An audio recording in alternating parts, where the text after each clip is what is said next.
Hello, this is Alexi of Tao of D&D, and I'm going to be working on some map making here. People are always asking me how I make the various maps, what software programs do I use, so I thought I would demonstrate that.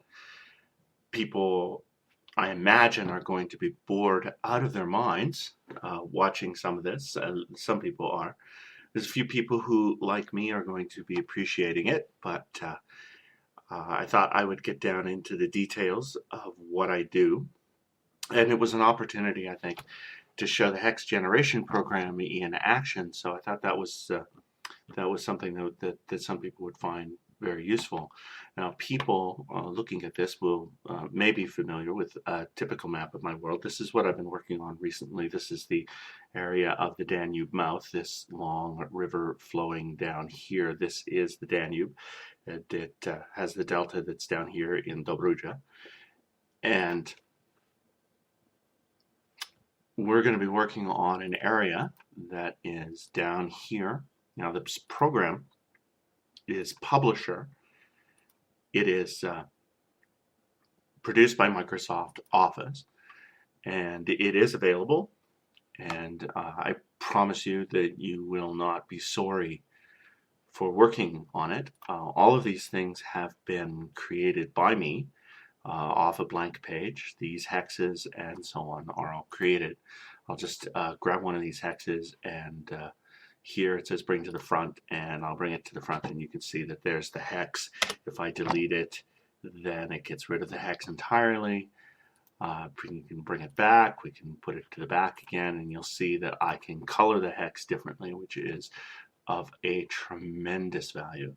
This is why the map making here is so nice. Now, the reason these hexes line up is because I've spent quite a lot of time getting these hexes as exact in shape as possible, and then I've carefully copied them hex by hex and put them together so that they all line up. But you'll see that there's occasional gaps like this that you can see on 800%, but those gaps disappear when you pull out. So you can make your own hex map simply by creating a hex and then duplicating it over and over again. And say I'll duplicate this one, you see, and then you can just line the hexes up. See, and that looks like it's lined up, but in fact, if we go down to 800 scale, and sometimes this is going to take a little bit, if we go down to 800 scale, you can see that it's not quite lined up. So you can get very anal about this. I tend to be anal about all my map making because I believe the more anal I am, the better it looks. So this particular map, this area here, this is Kronstadt, this is modern Brasov, but it's Transylvania in the 17th century was controlled by German princes. So a lot of the names in Transylvania at that time were the German names, Schaßburg and Kronstadt, and here's Hermannstadt here over here. So the modern names for these areas would be all Romanian. But the party has territory in this hex here. So this is the reason why I am working on this. Technically, one of the members of the party is a baron of this hex. This is a 20-mile hex.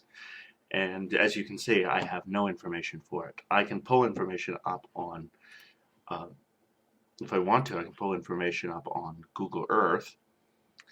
And I can look at Google Earth and see that particular piece of land.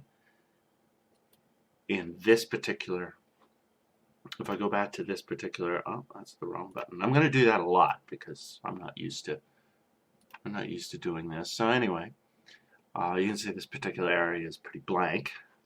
I don't have very much information for it.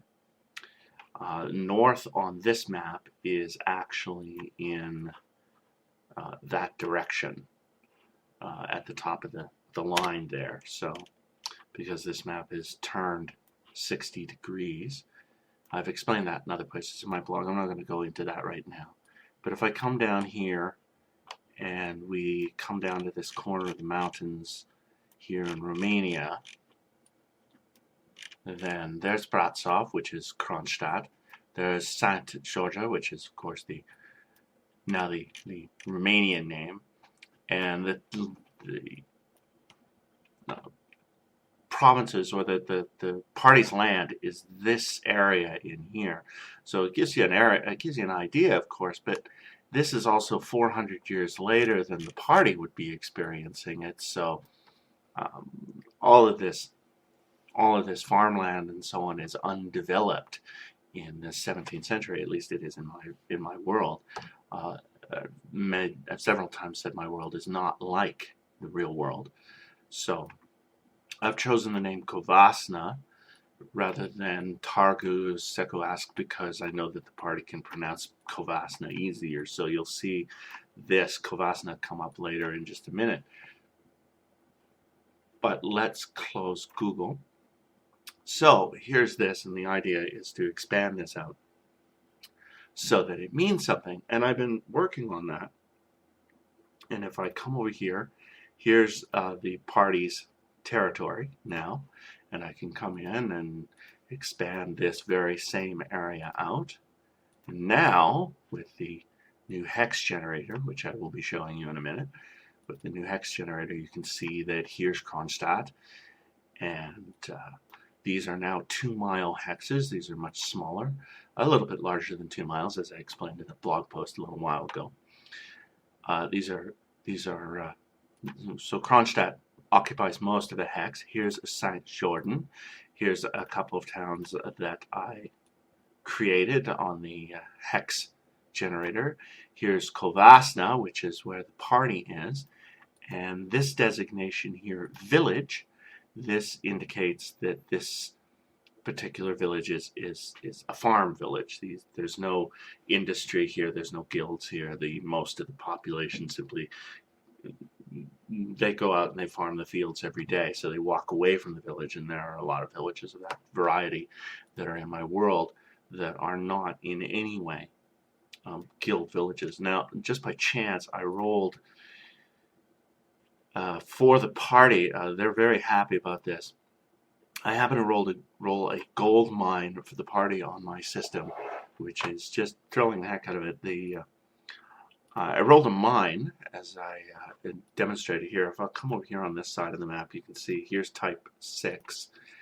And if I hit F9, I can get or is it a type 5 or, no, I was type 4. This is type 6, pardon me. And if I roll this a few times there's a mine quarry, and I got that particular result. So that there was some sort of mine that was here, but this is lowland. You saw from the Google map that this is lowland, so it's not technically a mine. This is a placer deposit.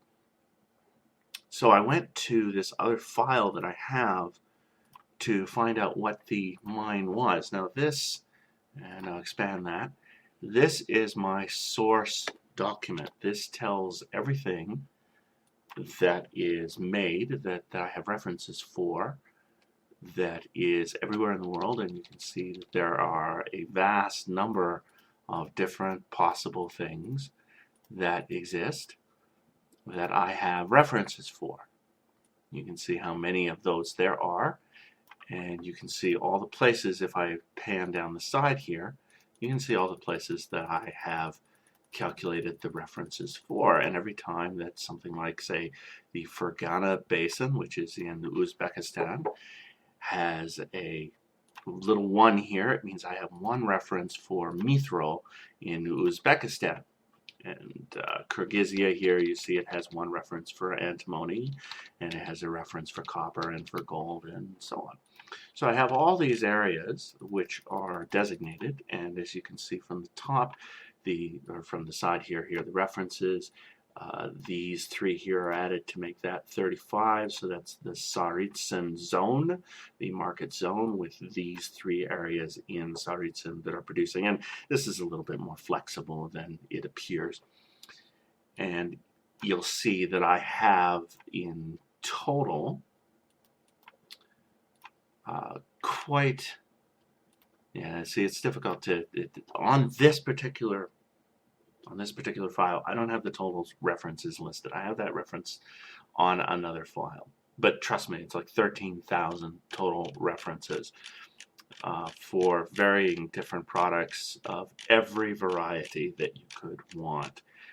And if I go searching here and I go to Transylvania, and it'll go down and find Transylvania for me, and here's the Transylvanian territory.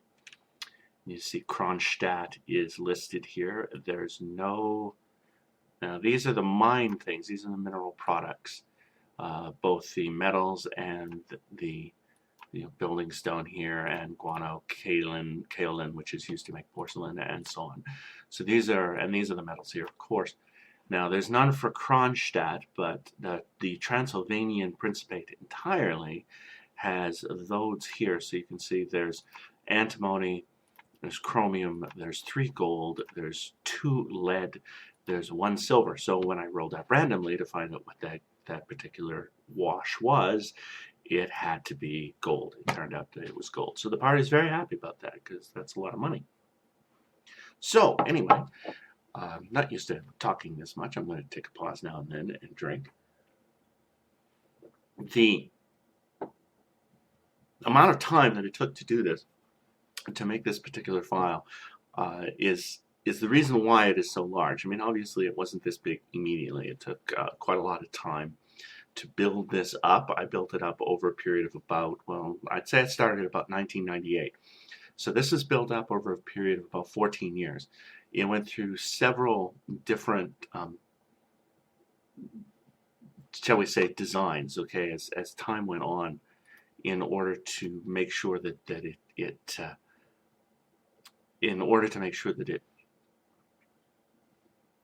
it looked as neat as it does, as tight as it does, because for a lot,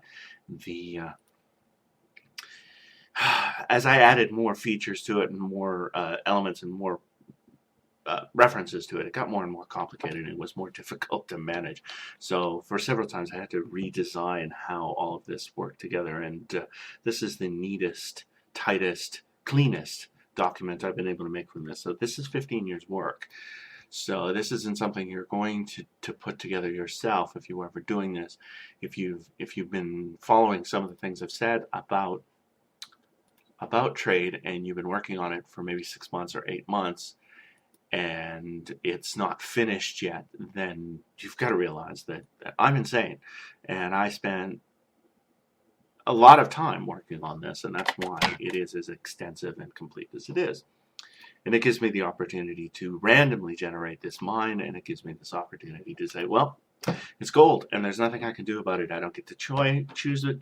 I don't get to make that decision. The decision was made by an encyclopedia 15 years ago. This is what it is, and I have to roll with it as a DM, and that's what I really like. I like not having any control over what the actual results are. I like to have to say, okay, it's gold. The party gets gold. The party's happy about it. I'm happy about it. It's a sandbox world. And if it makes them too rich, well, wealth has its own problems. So rather than always thinking, oh, you got to be an asshole and you got to give them, something crappy, no, you got to give them what the role is. Now, putting that aside, and sometime I guess I will come back and I will muck around with my trade table on this system, because I like the fact that now I can do this. Let's come back and let's make some territory, because we haven't done that yet. And I will want to pull up the hex generator again. Now this I put on my wiki, so you have access to this.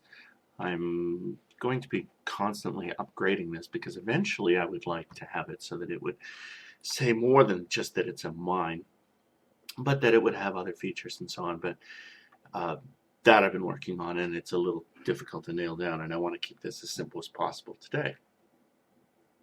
Okay, so let's pull out a little bit on this.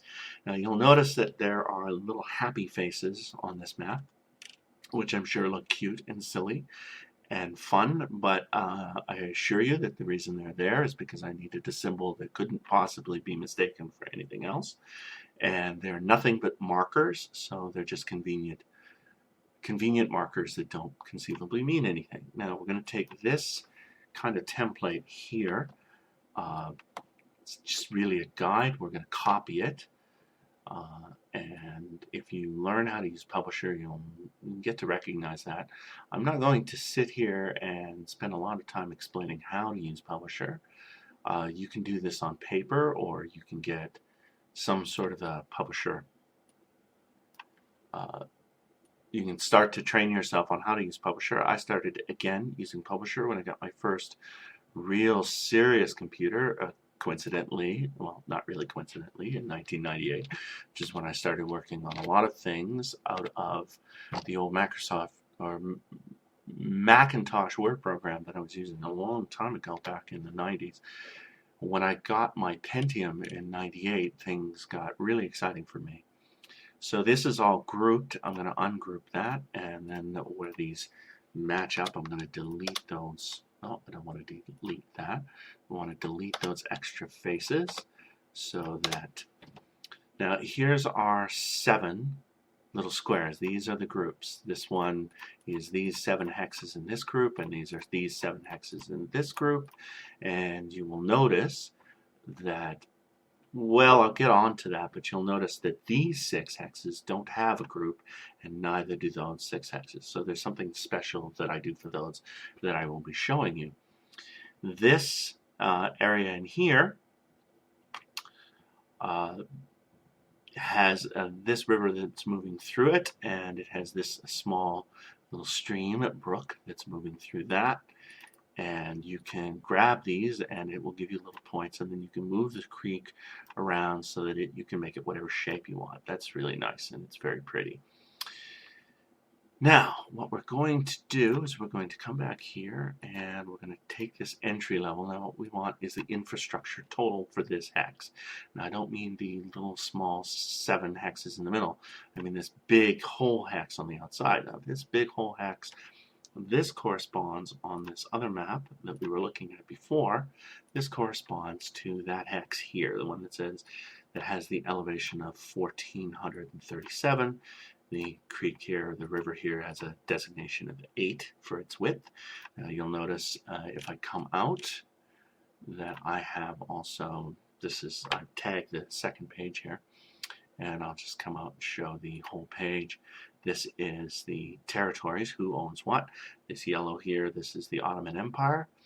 This brown is Transylvania, which, even though it does poke out into the Ottoman Empire, it is a client kingdom at the time of the Ottoman Empire. They have an agreement.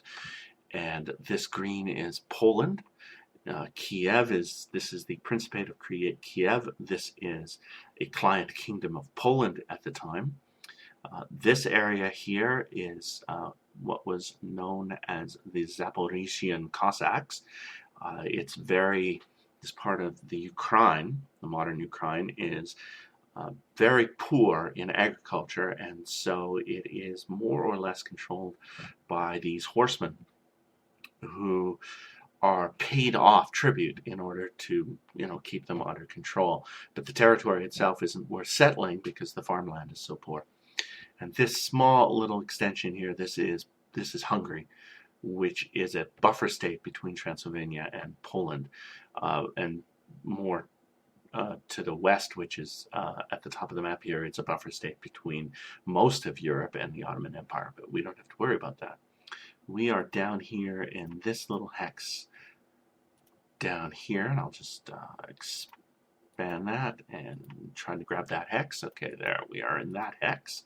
And if I come to my third map here, this is my vegetation map. You can see that this area over here I am still working on. I haven't calculated out the exact numbers, but if we can come in closer, and we can see that the vegetation for this area, this dark green, this is coniferous forest. This light brown here, or darkish brown, I don't know what you want to call it. This perhaps orange if you prefer. This is deciduous forest. This is mainly poplar, beech, and oak. And this between green here, this is the mixed coniferous and deciduous forest. And this area here, this little squared stuff, this is anything with an infrastructure of higher than 100, simply designated that it's generally more farmland than it is vegetation, natural vegetation. So we can see that we took this area here, this large farmland, and if we come back and we look at the Garalzapan's 2 mile, we can see that this little square here, that it really is mostly farmland. Now this area of farmland, this is mixed farmland and coniferous forest, and this slightly different color is mixed farmland and mixed forest. So you can see I really do get quite anal with these things. So we're going to come back here and we're going to look up this number, and we see that that's 163. So we go over and we type 163 in here, and that gives us what our hex groups are. So we can come back to Garalzapan's 2 mile hexes here, named after the character who is the baron, or the little baronet of this territory that the party owns.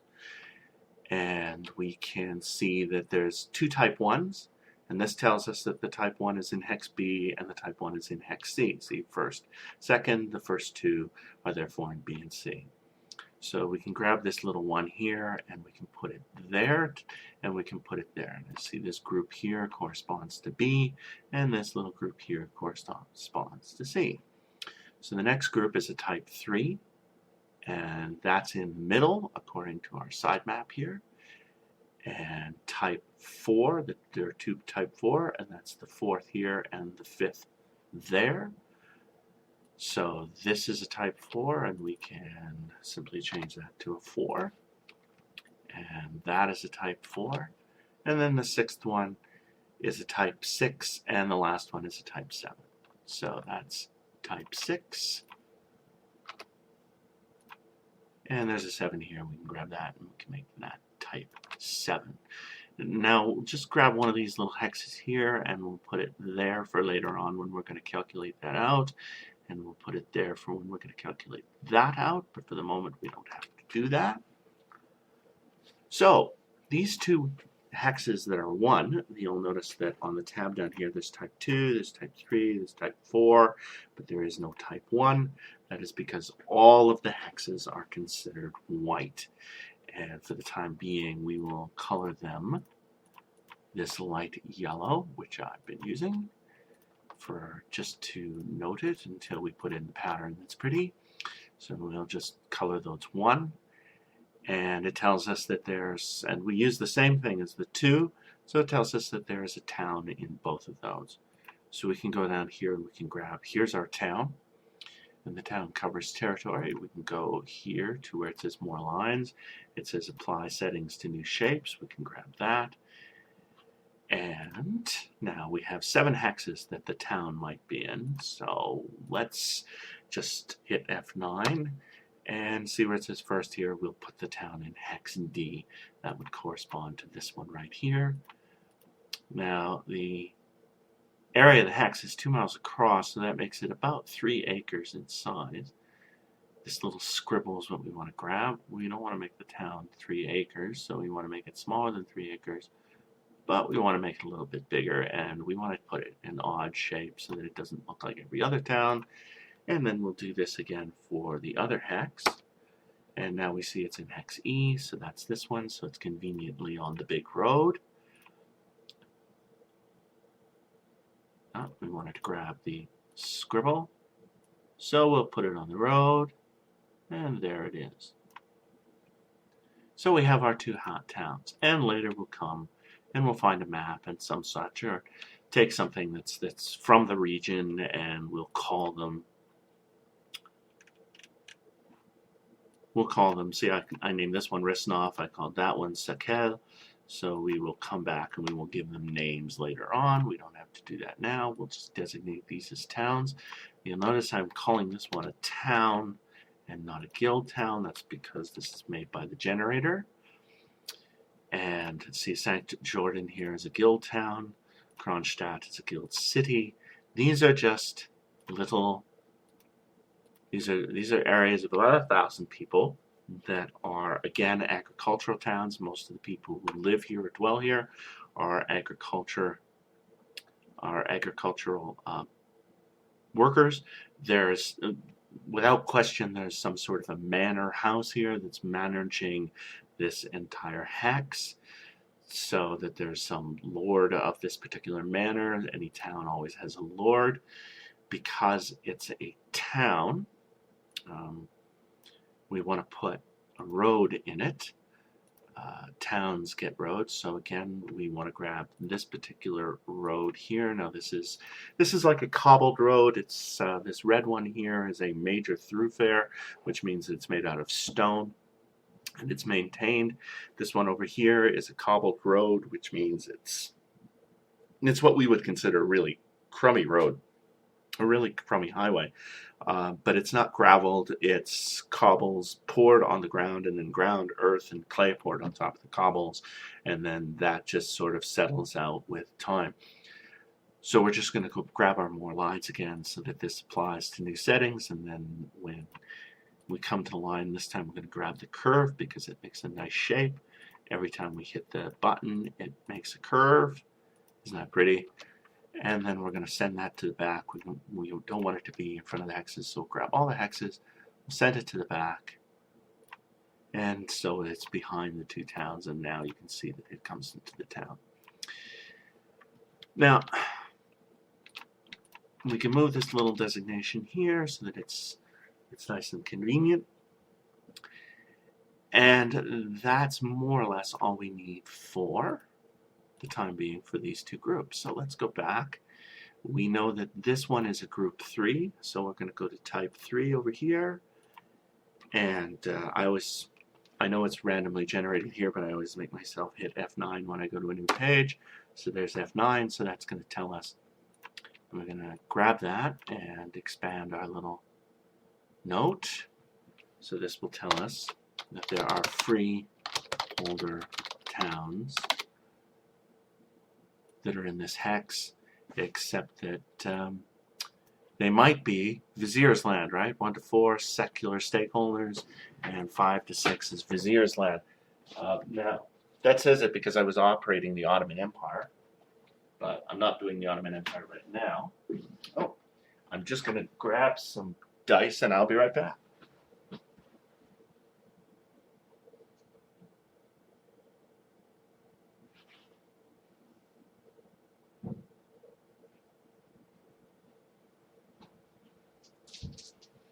There, I trust you weren't bored. So, now people will have also noticed that there was something I forgot with the town. So let's go back and do that first.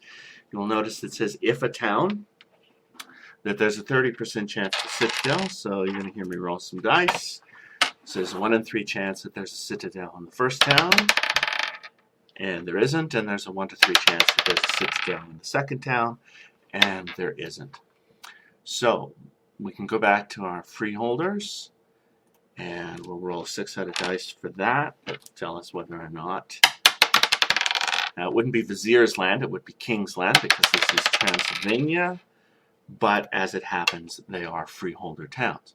Now, this tells us this is white, white, white, white, and white, and this is black and black, which means vegetation as opposed to. So this and this will be vegetation. Now, because I'm going to sample fill color, I'm going to make it this mixed. The reason I'm going to make it this mixed is if we go back to the main map, here's the hex we're working on. You can see that towards this side of the hex, towards the top side of the hex where these two hexes come together, that this is mixed forest. So we're going to make this corner mixed, and the ones that are on this side of this hex we're going to make into coniferous forest. So that will give us a nice comparison. So these are mixed, and we can take these other 5 and we can make them yellow. So freeholder towns, that's just a bunch of independents, fairly large lands. They probably control half an acre, quarter acre, or 2 or 3 acres, depending on the size of the freeholder. So they're just rich people. They're going to be operating in that area here, so we can. Oh, pardon me, I'm doing this in the wrong hex. This should be down here, shouldn't it? Because the 3 is here, not up there. So these are the ones that should be all yellow. It's the kind of mistake you make when you're designing. It doesn't really matter. You just go back and fix it, and we can make those no fill again, and we can move this freeholder towns here. So it's not a mistake I would have made, but I am paying attention to trying to explain everything I'm doing, and I don't normally do that. Also, I have a bit of a cold. It's been going on since Tuesday. It's annoying. I hate colds. Everybody hates colds. So let's go back and let's do the next one. Now, this is this type 4, and then we'll do that type 4. So we get this type 4, we add F9. We see that we still have a manor and hamlets. So because we don't want to, I don't want to be messing around right now making symbols or finding them. I was making a symbol for the Zakynthos map that I did, and I didn't really like that symbol. I want to do something else. Maybe I'll find something that I like off the net that will look a little bit prettier than that. You really do anything. You can pull in a picture if you want, and put it on this map. So that's particularly pleasant. I mean, if I come over here and I go to the internet and I'm on the Ask page, God only knows why that's happened. Apparently it's rewritten over something. I think it's because of the download that I did of this file that I'm using that's telling me what I'm doing. So if I want to go find a house here, and I want to find an image, and I want to find something really, really small, because I don't want, I just want a little icon, right? So I want a little icon of a house. And I won't be using this, but if I did want to, I could simply go copy this, come back to my program. This should work. I haven't done this for long. And I should be able to go paste, and see, there's my little manor house. So I can put a little manor house there if I want to, and that'll serve. But I don't really think that looks very nice, and I'm not going to keep it. I just wanted to demonstrate that it's one of those things that you can do with this program. So you have to appreciate these things. Now, we can come back to our generator, and it's at a manor and hamlets. So we're just talking about a fairly low quality manor. Nothing hasn't got a big city. It's fairly poor lord, so on.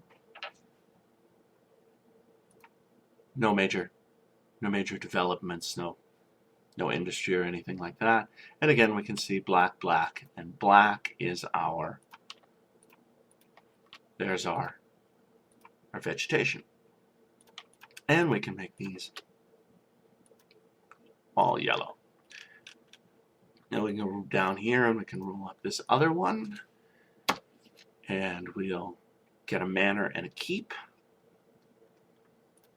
So that's really a little bit better. This guy's richer, he's got more money, he's more powerful, and he probably, because you're designing your world as you're doing this, right? The fellow who is running this manor and keep is probably in charge of this town as well, and he might own these hexes and these hexes together so that it's one very large manor in this whole area. You can see, however, that he's got these 4 hexes that are developed, and these wild hexes. Oh, and because, pardon me, because we're on this side, we're going to sample, and we're going to make those a carnivorous forest. As I said, I would for those 2 sides. So there's that. This gives us our little manor and keep, and at some point we can develop that up as well. And because it's a manor, now these are both manors, we want to go over and we want to grab this much smaller road here. We'll come down, we'll go more lines, we'll apply this setting, and we can make a couple of little roads from these 2 manors. Now for this one up here, we didn't designate which actual hex the manor was in, but we can draw the road like that. And we can send this down to the front, so that will satisfy that, except I want to put that river in the front, so we actually want to grab that whole area and send it to the back. So now if you want to know where that manor is, there's 1, 2, 3, 4 hexes. It's no problem. Come back to the entry thing. I hit the roll, and we can see that the highest of those 4 hexes is this one. So that tells us that the manor is in that last hex. We can go edit points. We can draw that out to there. And we can pull in a few things. We can drop that hex to the back. And there's our, we can even make a little hook here on the end so that we can see that's where the manor house is. And then down here we can do the same thing. So it's going to be one of these 4 hexes. We're going to roll the dice. You can see that this lowest hex that the thing is in is the first hex here. So we're going to make another road. Pull that up, pull the curve, make another little hook. And we'll presume, perhaps, that it goes down through this because we don't know whether or not. We know this is for us, so it's possible that this isn't. We'll come to that, and I'll show you how that's done. So we'll pull this one to the back. We grab all these little hexes. We go to the back at the same time, and thus this little hooked road here. And we can square it off to the green, to the red road. So party's coming up this road here. They see this little side road here. They don't know where it goes, and they follow it up, and they find that they're on private land and gets them into trouble. So this is number 6, and this could be a mine. This could be any number of things. It says cobbled road at the moment, but we're going to roll it, and it just says scattered hamlets. So we're going to get these hexes here are going to be, and we're going to default in favor of the mixed forest. So this is going to be, these 2 here are going to be yellow. So these are just going to be 2 hamlets, and we can mess with this road a little bit and precise it up so that it follows the more. Doesn't really matter if we change the shape of the road.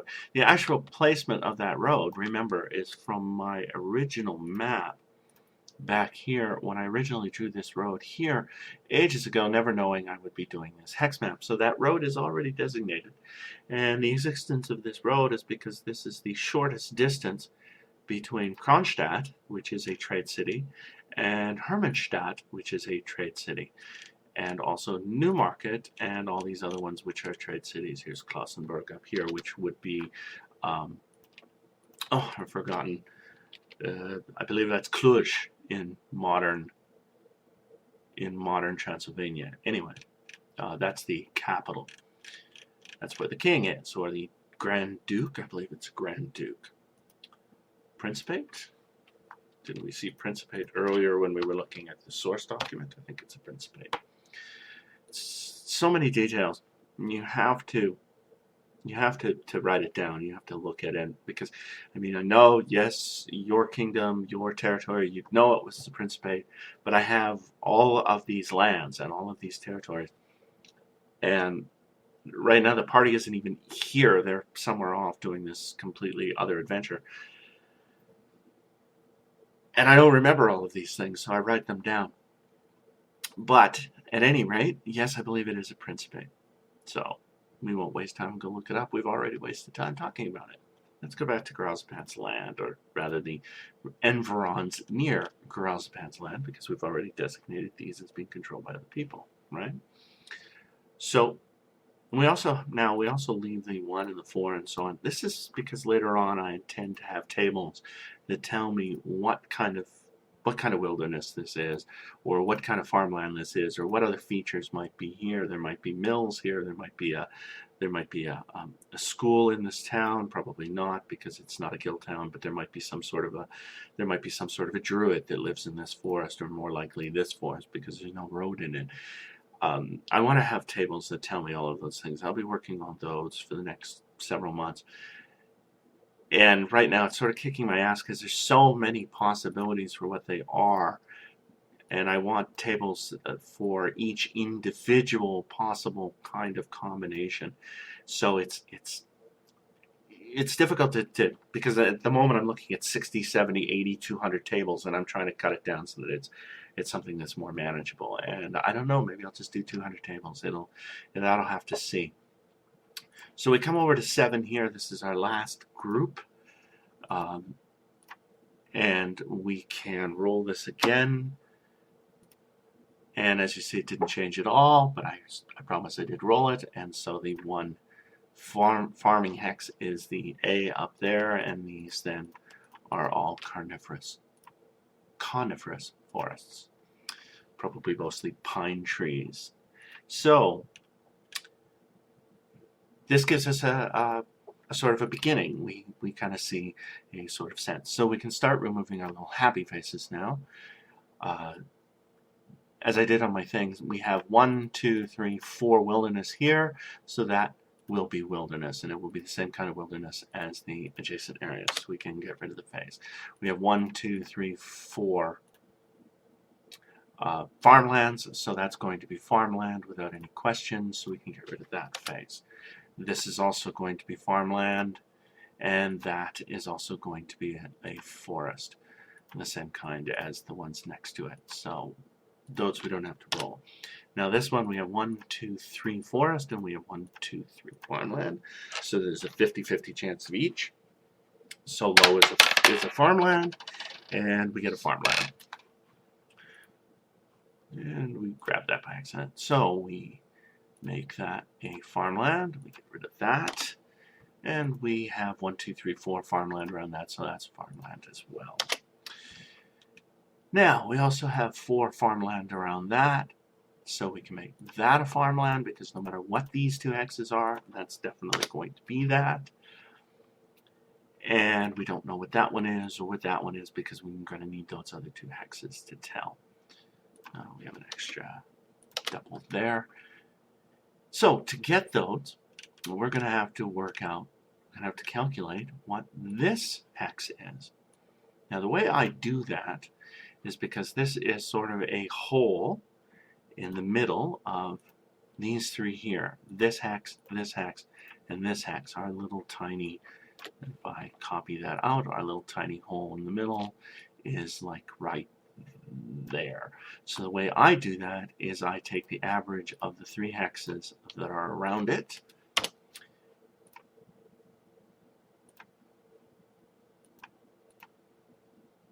we'll come to the entry here, and the 3 hexes here, that's 377, 417, 422. So 422 divided by 3 is 140 and some, but we cut the 140, 1409, and that gives us this. Now, we have a 1 type 1 and 2 type 2. Now you see this is for the full 7 groups thing. But the way I do it is I divide it by the number of groups that are above, that 4 are above, and the number of groups that are 4 and below. So that gives us 3 above and 4 below. That would be, if this were hexes, if this were hexes within a given group, that would mean that it had 3 civilized and 4 non-civilized. So that would make it a type 5. A type 5 has 4 civilized and 5, see, 1, 2, 3, 4 blacks and 3 whites. So we make that little hole in the middle, we make that a type 4, or a type 5 rather. And we'll go try to find it because I'm stumbling around here. So there, we'll make it a type 5. And then we can go here on 5 and we can roll it to find out what it is, and we see that it's meadows and range. This means somebody's growing a lot of cattle here. I wanted to make a change on this. See, here's our little program. I wanted to make a change on here and stop calling these meadows. I wanted to call them pasture. There we go. Now it would be a range if this was a field, right? If these were prairies, then this would be a range. We want to change that to pasture. And I've goofed that up, so let me roll that again until I get a pasture again, because I didn't copy down to see where the There we go. And copy down to see where the whites and blacks are, but that's okay. We can roll it again. It doesn't really matter. So we can see we've got these four hexes here, and this is more closely to the mixed forest, so we'll make them mixed. And we have these 3 pasture lands here. Now here again,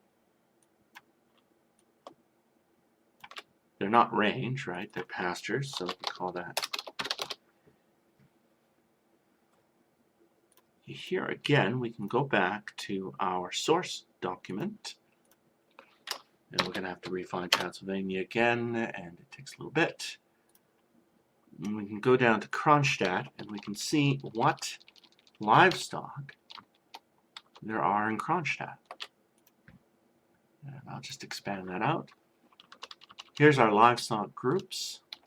And we can see that there's buffalo near Kronstadt, and there's chickens near Kronstadt. Well, it wouldn't be chickens because it's mostly an urban thing for chickens.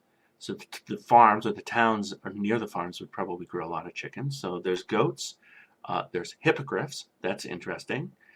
There are sheep, and there are swine. Now, people are going to wonder, where did I get a reference for hippogriffs? Like, really, it's not like my encyclopedia from 1952 has a hippogriff reference. Well, it just seemed to me that it was fun that if I came across a town that made, oh, pardon me, that's not goats and griffs, that's griffs and horses anyway. So that is hippogriffs, and that is 2 horses. But anyway, where did I get hippogriffs from? Well, I made the designation that if I came across something that had airplane parts or made airplanes, and Kronstadt does, Kronstadt at least in 1952 made airplanes, then I would make that hippogriffs, because it would just give me something. It would give me a designation for where those things were. And I thought I did that for a lot of different things. For example, mithril. The occurrence of mithril occurs whenever there is radium, or uranium is mithril. Radium, when I came across radium, which obviously nobody knew in 17th century, when I came across radium, I made that adamantite, so that I have places that produce adamantite because I had the encyclopedia had a reference to radium. So there were different things that I did along those lines. In this case, we have a random chance. We're not going to be rolling the chickens, obviously, but we have a random chance that they're raising sheep, swine, horses, griffs, or buffalo. And of course, that random chance is going to be 1 plus 1 plus 2 plus 3 plus 2. So that's a total of 4, 5, 6, 7, 8, 9. So we'll roll a 10-sided dice. We'll ignore the 0. And that will tell us that our little area here is raising buffalo. So that'll be odd for people, but it wouldn't be. This wouldn't be North American buffalo. This wouldn't be bison. This would be Egyptian buffalo. You know, with the big horns and fairly. They're very much like cattle. But these would be similar to the domesticated water buffalo that were common. So somebody has imported them in to this part of the world. So we can come back to our Garalzapan's land, and we can add to our pasture that if the party does wind up coming to this area, that the animals that are pastured in this area are automatically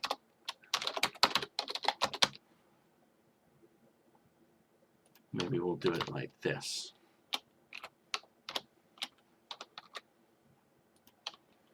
And then we can hit return. Now what this does is it makes a little text box. So if I expand it like that, and I can make that centered. I know it's anal, it's incredibly anal, but it's the way I make this stuff look good. So you can see how much time I waste on this sort of thing. Anyway, there's your water buffalo. So if the party happens to drift up into this area, then there's your water buffalo. Now this tells us what these other happy faces are, because we've got 4 there. So that's going to be this. This is going to be also pasture. And this are going to be forest. So we can get rid of these happy faces here. And we can get rid of that extra hex there. And now you see it's starting to fill in. Now we can come down and we can do the same thing. Now this hex here is a hole between three other areas. It's the hole between Kronstadt and this area of mountains. Note the elevations 4,379. This is actually the lowest place that I could find in this particular territory. And because I'm giving an idea of how I do this, let me go find the file that I use to determine, well, not really the file.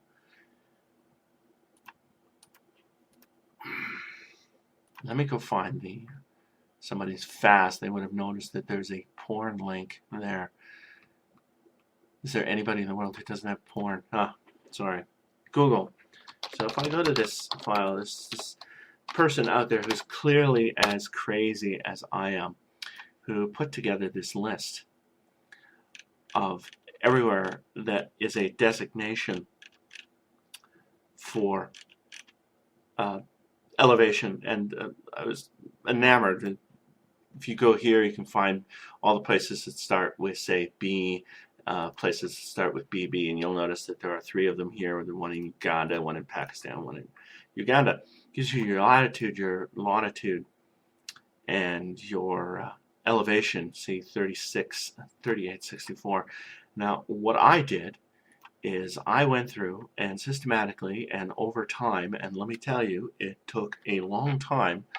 I copied every single page from this website, every single page, and put it into quite a lot of seriously, quite a lot of Excel documents, which then I collected all of those that occurred in this latitude and this longitude inside a square that more or less corresponded, and let me go back to this one, to a square that more or less corresponded to approximately this area of the hex.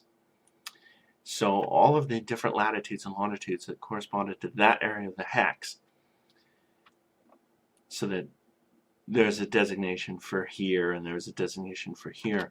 Those are the ones that determine the lowest elevation for this hex and the highest elevation for this hex. And I did this pedantically and with a lot of time, so that I did not make this decision up. I did not decide that this hex is highest elevation, and you can tell it's the highest because it has because this is in italics. The lowest is 1437 here because it's not in italics. So I designated these as the heights and elevations. This one here, 1820, is not in italics because that is the lowest that this river is in this hex. So the hexes with rivers tend to be not in italics because that's the lowest elevation, and then for something, this is the highest elevation. Now this only lists towns and cities. This doesn't list any other points. This only lists places of habitation, this entire website. So the highest habitation in this hex is 4,379 feet above sea level. The actual hex itself goes higher than that, but technically this is the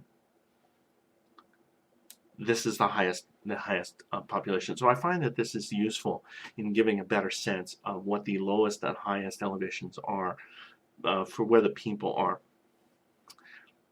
I can go look elsewhere. I can go look on Google Earth and so on if I want other elevations for that territory.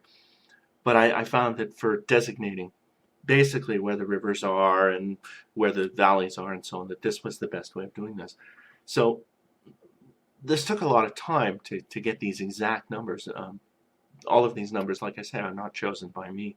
They were all put together in a series of lists.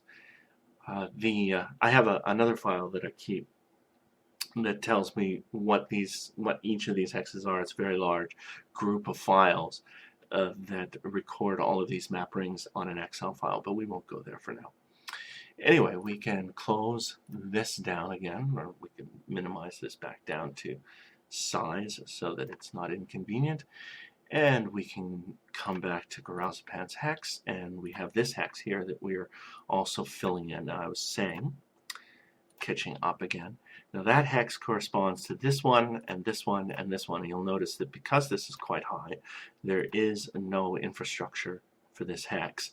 So it's 214 plus 163, which is a 377, which we then come back to our hex generator, and we go back to the entry thing, and we take the 377 divided by 3, that gives us 125, which we enter there, and we get a type 1, a type 2, a type 3, and 3 type 5. So again, this is the same as the other one. This is a type 5 hex.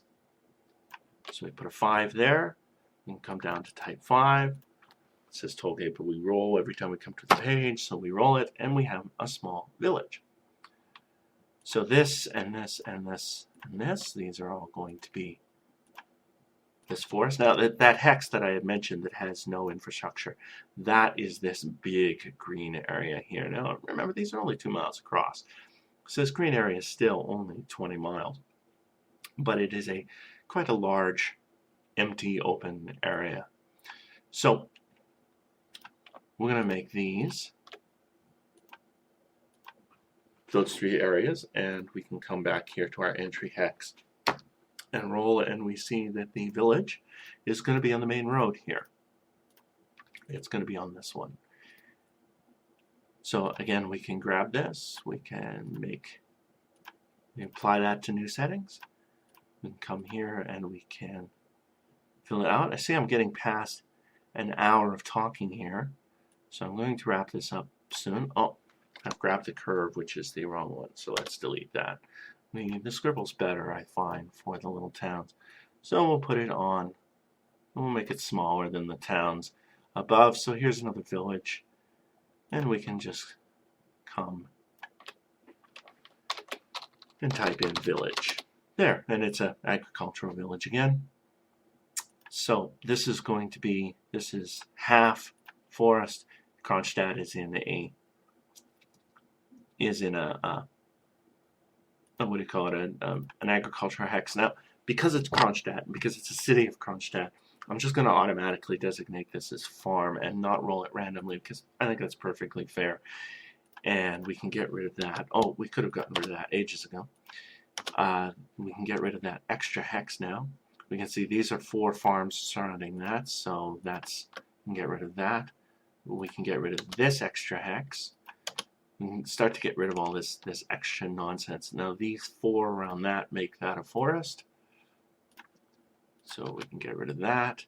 Now this is a 50-50 chance, so we'll roll it. And the dice is spinning, and the dice is spinning, and the dice is spinning. And it's a 3, so it's a farmland. And we can get rid of that. And we don't know what that's going to be. We can get rid of that extra hex. We can really get rid of this large one here. We can get rid of that hex. We know that one's going to be a farmland, so we can get rid of that hex. And we can get rid of that. We don't know what any of those are going to be. We can get rid of that face. So those are all those notes that are being kept. And we can, now for this, we can go through here, and all of these farmlands that are associated, we won't do that one, but all these farmlands, we can grab these all at the same time. And we want to fill effects here. This gives us a chance to do a pattern. So we're going to do a yellow on the first. I'm going to take a 30%. I'll make sure we get the right one. So the standard color is this.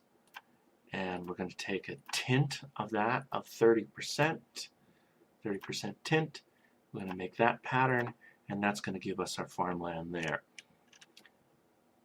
Now the lighter green is a little darker, so I'm just going to check here. I believe I used a 40% tint for this, so we can check here and look at the effects, and we can see I used a 50%. So for all of these, we will make it mixed with the,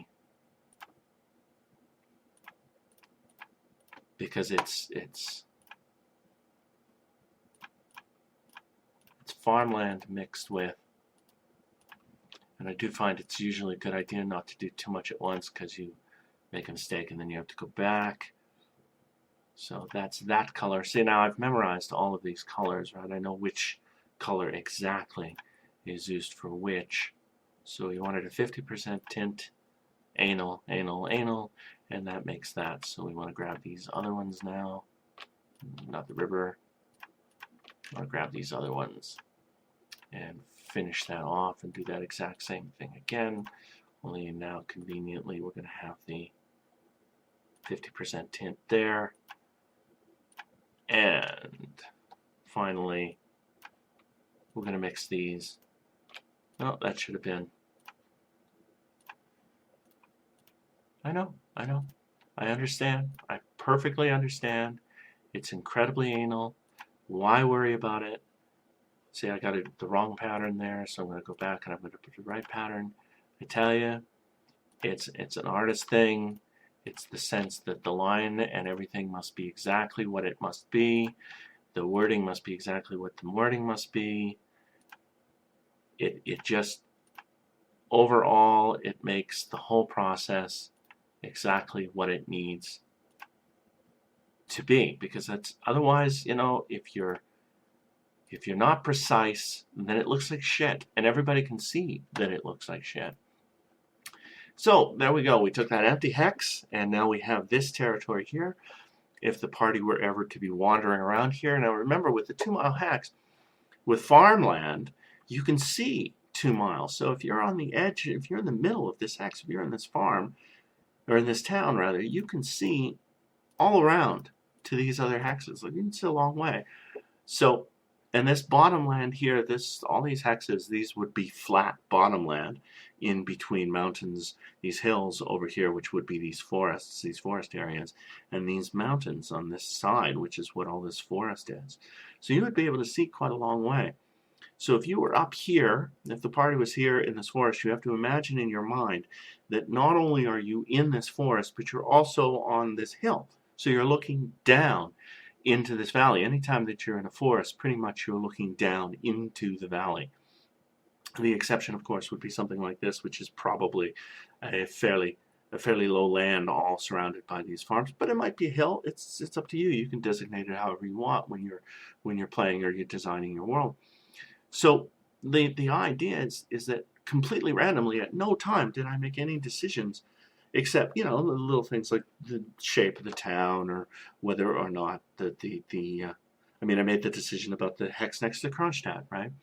But for the most part, this is randomly generated. I didn't decide that that was going to be manor and hamlets. I didn't decide that that was going to be a manor and a keep. I didn't decide that where that forest was going to be. And it could have been any kind of designation. It could have been any kind of a mix. So it's laying out my world, and even though that area was 160 something, it's not completely just farmland. It's not flat. You have a real sense, like this monastery here with the 2 forests. Well, obviously this monastery is keeping the forests. It wants the forests, possibly for the pigs they're raising, or possibly because, you know, it brings isolation, or possibly because this forest here is a hump on top of is a little defensive hump in the middle of all this farmland that surrounds it, and that's why they've kept this forest. It gives you so much generation. I mean, as a random generation, it gives you so much generation, not just of the aspects, but of how these things compare to other things. How do these water mills, which I never determined. If I come down here close, you can see, because when you're all backed out, you can see. So I designated these water mills, but I didn't determine what these water mills make. There's a number of things that they could make that's off my source document that I'll go look at for later on. There's Kronstadt does timber. Maybe they're cutting timber, but probably not, because there's no real river, right? If I come back here and I look for the type that made the water mills, and I'll have to randomly generate that for a little bit. to get the there. It says there's supposed to be a stream there and a rutted road, which I didn't include. Here's the road. I did include the rutted road, but in fact, there should actually be an additional stream. So if I go down here and I grab that and apply it to new settings and come and make a little curve, then I can pick the stream up here and I can roll it around and follow the road for a little bit and then cross the road and go there, and there I have a stream. And that little stream there, that makes such a pleasant little designation for what is there. Need to bring that to the front. So this becomes a real place. This isn't just blank. You're in this forest here, and you've come out of this forest because this is where you happen to come out of, because you've been fighting something in the forest and so on. And there's all these water mills that are right down here that are cutting or making or whatever. These are real places. This is real life. My party's little village that's here, and their little gold wash. These are real places. So anyway, that gives you a general idea.